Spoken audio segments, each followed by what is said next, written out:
আমি আজকে মশার সাথে সাক্ষাৎ করছিলাম। আমি তাদেরকে জিজ্ঞাসা করলাম, তোমরা ময়লা পানিতে ডিম পাড়ো কেন? মশা বলল, কারণ ভালো পানিতে ডিম পারলে মানুষ সিদ্ধ করে খেয়ে নিতে পারে। আমি তাদেরকে জিজ্ঞাসা করলাম, মশার কোয়েলে তোমরা মরো না কেন?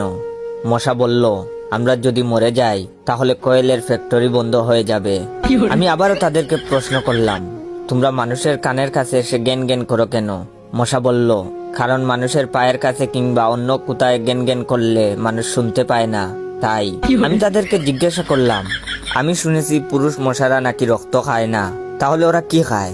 মশা বলল, পুরুষ মশারা শুধু বউয়ের বোকা খায়। আমি বললাম, মশারা কামড়ালে মানুষের ডেঙ্গু হয় কেন? মশা বলল, মশারা কি শুধু মানুষের রক্ত নিয়েই যাবে, ওদের কিছু দিবে না। মশারা এত স্বার্থপর নয়, তাই মানুষকে ডেঙ্গু উপহার দিয়ে যায়।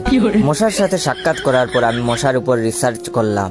মশা অনেক ধরনের হয়, যেমন পড়তে বসলে যে মশায় কামড়ায় তারা হলো অশিক্ষিত মশা, খেতে বসলে যে মশা কামড়ায় তারা হলো ক্ষুধার্ত মশা, ঘুমানোর পর যে মশা কামড়ায় তারা হলো কাপুরুষ, জেগে থাকা অবস্থায় যে মশা কামড়ায় তারা সাহসী, মশারির মধ্যে যে মশা কামড়ায় তারা হলো অতিরিক্ত শেষরা, মাঝরাতে যে মশা কামড়ায় তারা হলো সিঙ্গেল, টয়লেটে যে মশা কামড়ায় তারা হলো নির্লজ্জ, দিনের বেলা যে মশা কামড়ায় তারা একটা ছোট লোক।